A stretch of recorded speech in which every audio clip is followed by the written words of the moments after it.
Hello everyone, I welcome you all again at my channel English Expo with Vishal, and this is the third video related to vocabs. And in this session we are going to discuss about words, means how to remember words को कैसे याद रखें। तो as we know कि हमको पता है कि वर्ड्स को इंग्लिश के जो वर्ड्स हैं उनको याद करना थोड़ा सा हमारे डिफ़िकल्ट हो जाता है, कब जब हमको उनको लंबे समय तक याद रखना हो। तो ये हमारे लिए सबसे बड़ी समस्या बनी रहती है। तो उसी समस्या को मैं सुलझाने के लिए एक हद तक मैं आपके लिए एक मेथड लेके आया हूँ, एंड उस मेथड से हम देखेंगे कि वर्ड्स को लंबे समय तक कैसे याद रख सकें। तो कई बेसिकली मैं दो मेथड्स को, अच्छा उसके पहले एक चीज़ मैं और बता दूं कि जब हम सिंगल वर्ड को याद करते हैं, उसका मीनिंग देखते हैं और यूसेज भी एक बार भी देखें, उसके प्रयोग भी देख लें, तो भी लंबे समय तक हम उनको याद नहीं रख सकते। लेकिन अगर हम वर्ड्स का एसोसिएशन बना के चले, वर्ड्स का एक वर्ड को दूसरे वर्ड से संबंधित कर दें, जोड़ दें, तो ये हमारे लिए आसान हो जाता है। या फिर हम क्या करें, वर्ड्स की सारी कैटेगरी बना लें, शब्दों के एक वर्ग बना लें, हम उन वर्ग में कौन सा वर्ड किस कैटेगरी से बिलोंग करता है, अगर हम ये फिक्स कर लें तो जब भी हमें कोई नया वर्ड मिलेगा हम उसको उस कैटेगरी में रख देंगे। तो ये हमारे लिए आसान हो जाएगा, एक तरीका हो जाएगा कि वर्ड्स को कैसे याद करें। तो उसी के लिए उसके पहले मैं आपको एक मेथड बताना चाहता हूँ, and that is PRS method. P for prefix, R for root, S for suffix.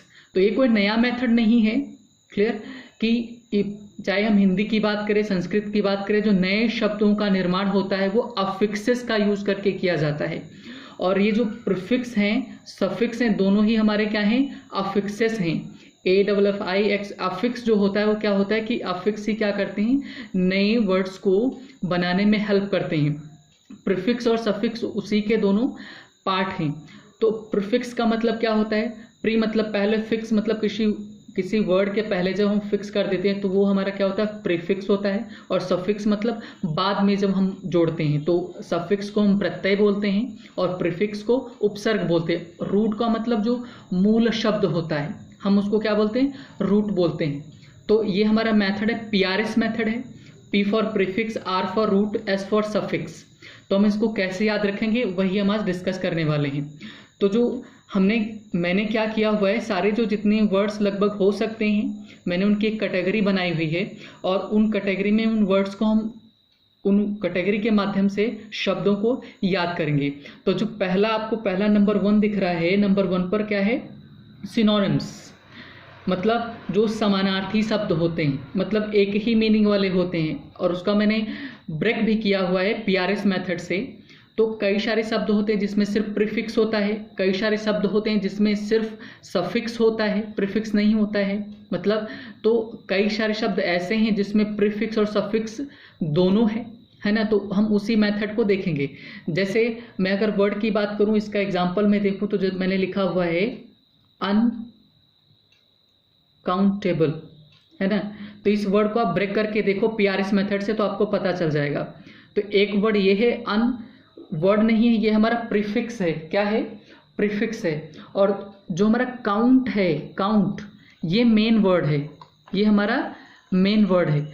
तो जो हम क्या करते हैं कि जो मेन वर्ड में हमने प्रीफिक्स अन जोड़ा हुआ है, उपसर्ग जोड़ा हुआ है, तो ये हमारा अनकाउंट हो गया। और लास्ट में हमने एक एबल लगाया हुआ है शब्द, ये हमारा क्या है, सफिक्स है। ये R फॉर रूट वर्ड है हमारा, और एक क्या है, उपसर्ग यानी कि P है, मतलब प्रीफिक्स है। तो दोनों एक काउंट हमारे पास शब्द था, उसमें हमने अन प्रत्यय लगा करके, प्रीफिक्स लगा करके, उपसर्ग प्रीफिक्स लगा करके क्या किया, अनकाउंटेबल दोनों मिला के, मतलब अन और टेबल दोनों को हमने काउंट में जोड़ा हुआ है। तो ये पूरा आपका वर्ड बना हुआ है अनकाउंटेबल। तो हम ऐसे ही शब्द को बनाते हैं। तो वैसे ही जो पहले नंबर पर है सिनोनिम्स, तो जो SYN सिन पर होता है, इसका मतलब या तो होता है सिमिलर होता है, क्या होता है, सिमिलर होता है, या तो सिमिलर होता है, या फिर टुगेदर भी होता है। इसका मतलब क्या होता है, टुगेदर होता है। ओनिम का जो ये ग्रीक वर्ड है, ओनिम में इसका जो नाम होता है, ओनिम का जो मतलब होता है वो होता है नेम। क्या होता है? नेम। तो सिमिलर नेम या सिन का मतलब टुगेदर भी होता है, लेकिन यहाँ पर सिमिलर है तो मतलब ओनिम का मतलब नेम, सिन का मतलब सिमिलर।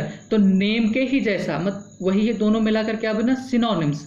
तो हैविंग द सेम सेंस, मतलब सिनोनिम्स में भाई क्या होता है? दोनों का एक ही मतलब होता है, जो समानार्थी शब्द होते हैं। अगर मैंने एक वर्ड लिखा हुआ है हैप्पी, तो हैप्पी का सिनोनिम क्या है? अगर मैं इसको लेके चलूँ तो मैं इसको ग्लैड बोल सकता हूँ। तो दोनों का सेंस क्या है? दोनों का सेंस एक ही है। हैप्पी और ग्लैड का दोनों का मतलब क्या है? एक ही है। तो ये हमारा सिनोनिम्स हो गया। इसी तरह बहुत सारे शब्द हैं, तो जितने भी आपको एक जैसे शब्द मिले, एक ही अर्थ देने वाले शब्द मिले, आप उसको किस कैटेगरी में रखोगे? सिनोनिम्स को कैटेगरी में रखोगे। और याद कैसे रखना कि ये सिनोनिम्स की कैटेगरी में आएगा? सिनोनिम्स का मतलब क्या होता है, कैसे याद रखोगे? तो उसके लिए सीधा है क्या है? SYN, सिन का मतलब सिमिलर, ओनिम का मतलब नेम। तो नेम के जैसा ही सिमिलर हो वही क्या होगा? सिनोनिम होता है, समानार्थी शब्द होता है। इसको आप क्या बोलोगे? समानार्थी। कई सारे शब्द हैं जिनका हिंदी में मतलब संभव नहीं है, इसलिए मैंने हिंदी नहीं लिखा हुआ है ना। तो समानार्थी, तो सिनोनिम्स। तो ये आपका सिमिलर मतलब हैविंग द सेम सेंस, जब दोनों का सेम ही सेंस निकले तो क्या होगा? आपका सिनोनिम में आएगा, है ना। तो सिनोनिम में हमारे पास बहुत सारे वर्ड्स हैं, जैसे मैंने लिखा अवेंज। अवेंज का मतलब क्या होता है? बदला लेना होता है। तो इसी का सिनोनिम भी हम क्या कर सकते हैं? रेवेंज। हालांकि जितने वर्ड्स हैं वो सिमिलर हो सकते हैं, लेकिन सेम कभी नहीं हो सकते। तो हम एक सेंस मानकर चलते हैं कि ये एक जैसे हो सकते हैं। तो एक हमारा अवेंज हो गया, दूसरा इसका रिवेंज बोल सकते हैं। इसी का एक रिट्रीब्यूशन होता है, रिटेलिएशन होता है। ये सारे के सारे क्या किस सेंस में यूज़ किए जाते हैं? ये सारे के बदला लेने के सेंस में यूज़ किए जाते हैं। मैं एक बार फिर से रिपीट कर दूँ, वर्ड्स सेम नहीं हो सकते, सिमिलर हो सकते हैं, क्लोजेस्ट मीनिंग हो सकती है ना। तो ये हमारा सिनोनिम्स हो गया। कैसे याद रखेंगे? SYN, सिन। सिन का मतलब टुगेदर भी होता है और सिमिलर भी होता है। ओनिम का मतलब नेम।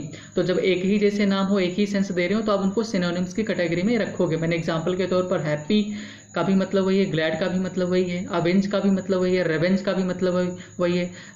क्लियर? तो हैप्पी और ग्लैड का मतलब एक हो गया, और अवेंज, रेवेंज, रिट्रीब्यूशन या रिटेलिएशन का मतलब एक हो गया। ये सारे के सारे क्या है? समानार्थी शब्द हैं, है ना। तो ये आपका एक ये पेयर हो गया, दूसरा आपका ये पेयर हो गया, है ना, अवेंज और रेवेंज वाला। आप चलते हैं हम अगले वर्ड, अगली जो हमारी कैटेगरी है हम उस पर चलते हैं, है ना। तो जो हमारी अगली कैटेगरी है, तो अगली कैटेगरी क्या है? एंटोनिम्स की है। ये भी हमारा एक रूट वर्ड है, एक आपका एंटी होता है, चाहे आप यहाँ पर एंटी लिखो या फिर ANT लिखो या कई बार ए ही आता है। ये नेगेटिव प्रीफिक्स है, नॉट का मतलब होता है, या इसका मतलब क्या होता है? अगेंस्ट होता है। क्या मतलब होता है? अगेंस्ट, मतलब विरोध में, जो उसके अपोजिट में हो तो आपका क्या करोगे?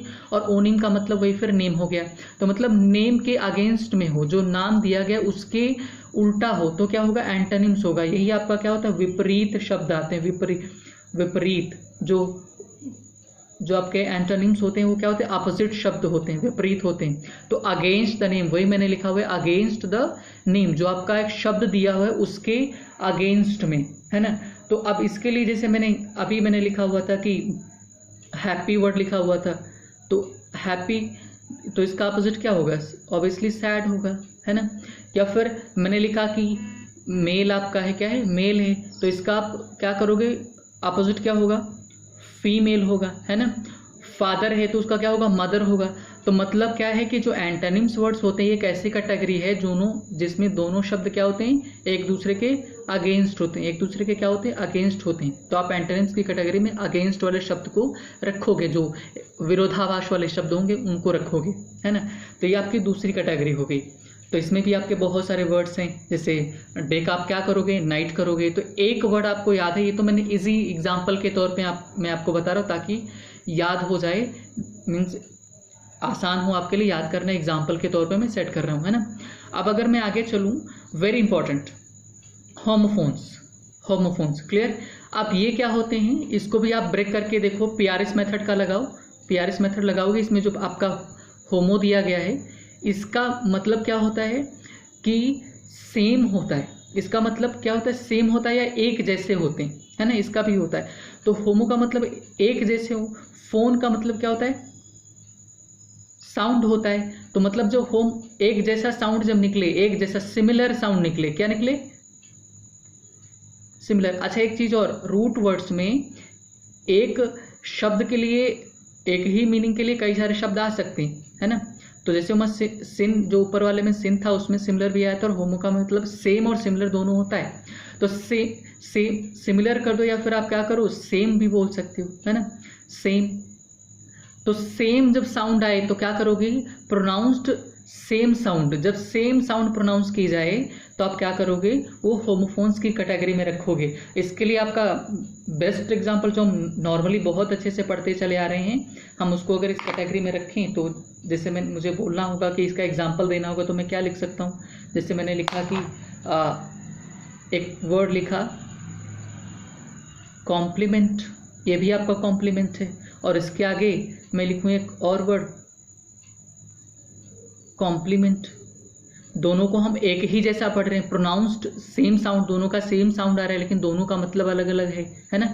आपका इसमें ये जो है एल वाला है, इसका मतलब क्या होता है, पूरक होता है। क्या होता है, पूरक होता है। और कॉम्प्लीमेंट इसका ये क्या होता है, प्रशंसा वाला शब्द। जब आप क्या करते हो, कोई अच्छा काम करते हो तो आपकी क्या होती है, प्रशंसा के लिए जो शब्द यूज किए जाते हैं प्रशंसा के लिए, आप वही कॉम्प्लीमेंट होता है ना।